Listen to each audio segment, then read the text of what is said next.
I would love to know just your personal opinion of the people that were there at the beginning. If they saw some of the technology available today, would they have any sort of issues or opinions about whether or not the technology available today was perhaps bending the rules or cheating, for lack of a better word? And will we continue in 20 years from now? Will that be something that maybe you're curious about, depending on how advanced technology gets? So I feel like there's two answers, like two parts to this. The Paralympics only started officially as a Paralympics. There was some movement before that in 1960. So there's still people alive today that were at those games. And most of them that I've talked to are so excited for where the movements come, that how many people get to be involved, how much less hard it is to just get in the door. Like, one of the first female Paralympians for Australia had twin girls, self-raised to go overseas, won medals and all this. And I just think about what she did without any support or any pathway laid before her is huge.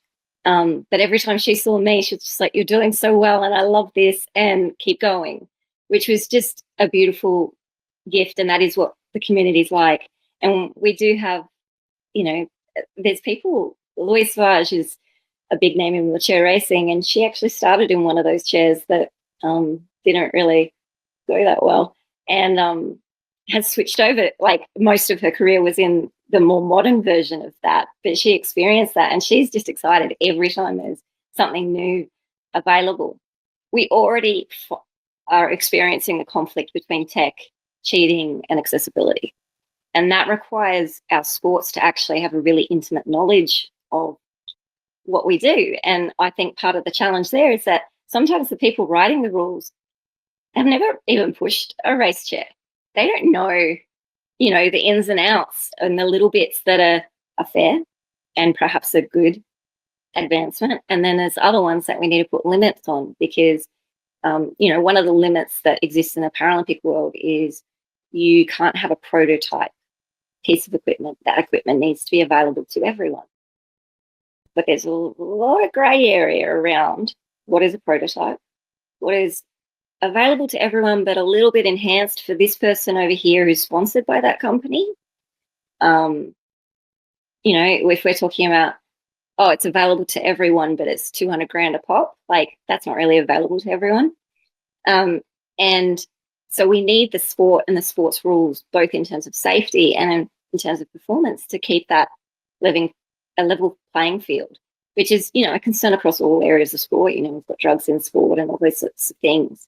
But it's one of those ones where I think the lack of insider knowledge actually causes more harm sometimes to the level playing field that should be there. So we want the tech to continue. We want to keep on advancing, but it needs to be accessible, and it cannot be available to one person over other people.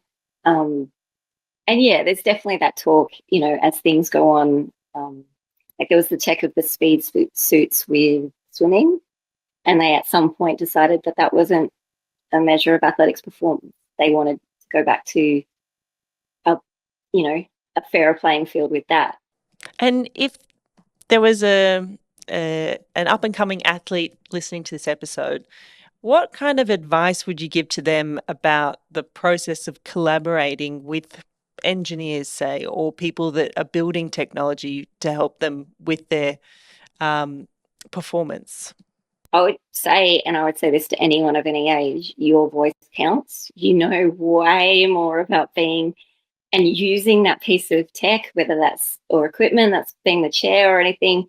I'm talking to people that have never raced in a wheelchair before. So, they bring their skills to the party, but we need to make sure that our skills and our knowledge is really heard and included in that design, because then we don't get to the end result and it doesn't work. We actually collaborate together. And I think having confidence, especially if you're younger, confidence to know that what you experience and what you've learnt so far, even though you might learn some more, is really valid, and it is a unique perspective a lot of the time. So you don't need to, seek out other unique perspectives like yours, but you've got something to bring to the table 100%.